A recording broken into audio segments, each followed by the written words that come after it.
Hey, what is up guys, I'm KBHD here, and Samsung came out with two different versions of its flagship Android phone this year, the Galaxy S6 and then the Galaxy S6 Edge, which you've probably heard a lot about. The regular Galaxy S6 I reviewed as its own standalone phone. It's great. In a lot of ways, it's one of the best phones you can buy. But then the Edge is, as the name implies, a little bit physically different. It has a curve over the edge of both sides of the glass. And that costs $100 more for this version. So you better get something out of it. So what exactly do you get for your $100? Internally, these phones are identical. So they're the same phone, same chip, same RAM, same camera, same everything. Objectively, the only real difference between them is the display and the dimensions. So the Galaxy S6 Edge is a tiny bit thicker than the regular S6. It's 7mm thick and actually houses a slightly larger battery, a 2600 milliamp hour battery. So not a huge difference, but worth noting. The biggest difference though from the build comes with the feel in the hand. So since the glass wraps around the sides of the phone and sort of extends the display a bit in an immersive way, it also means you get less of a side of the phone to hold onto when you're using it. And this is something you find out more and more as you're using the phone, but I found if I grip the phone the wrong way or squeeze it at all, I would actually start clicking things on the screen by accident.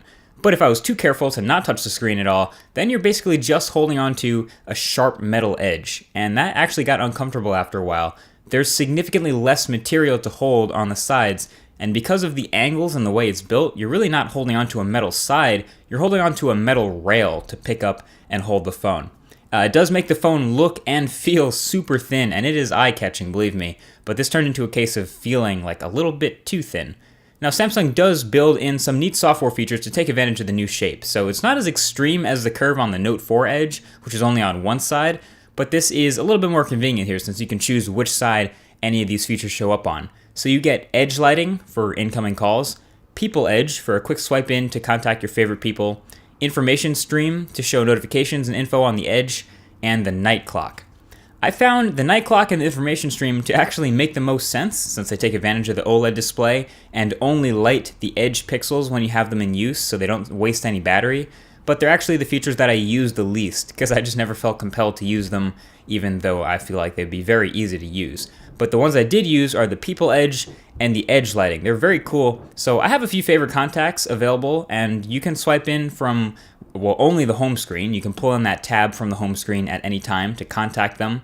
And you can see they have a little ring around their picture with a color. And you got to remember these colors for when you get in contact with these people. Anytime they contact me, they're associated with that color. So if I miss a call from one of them, I get a sort of a side notification in addition to the one up top. That gives me info on that missed call from one of my favorite contacts. And it lets me ping them back if I want to right from there. It's nothing you couldn't do with a regular screen, but having the curve there makes this feel more natural.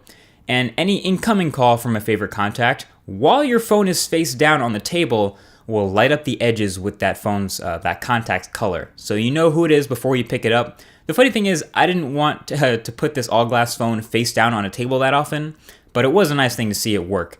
But that's about it for the Edge-specific features. Everything else about that Edge display is just aesthetics, just the crazy way it looks. People really like this. Apps suddenly feel a lot more immersive when it feels like there's no bezel at all. Content and images just sort of spill over the sides of the phone with no barrier. And the fact that it's curved makes a lot of the swiping more pleasant too. All the new apps with the new drawer that's swipe in from the side, especially all the good Google apps, they will be more comfortable to use because of this curve. This is probably a great phone for Tinder with all that swiping. So yeah, it's just not an aesthetically unique thing, but it actually has a little bit of benefit over the everyday use. The one thing to watch out for is glare and distortion. Again, since it's a curve, if it weren't curved, we would just be saying this is a phone with zero side bezel. But the curve introduces a little bit of glare problems that the regular Galaxy S6 doesn't have to worry about. I mean, there's almost no position that you can hold the edge and not get any glare from somewhere. And there's also a little bit of light fall off on the far edges with the curve.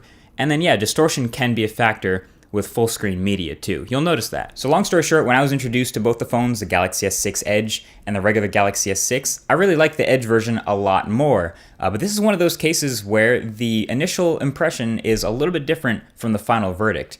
I originally said the Galaxy S6 Edge could be its own standalone phone, and the regular Galaxy S6 is a sort of a backup in case this doesn't work.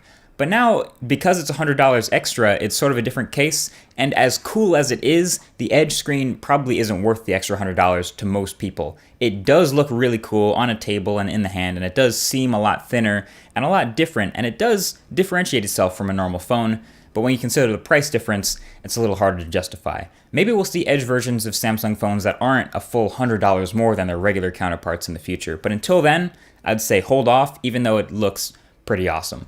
Thanks for watching, and I'll talk to you guys in the next one. Peace.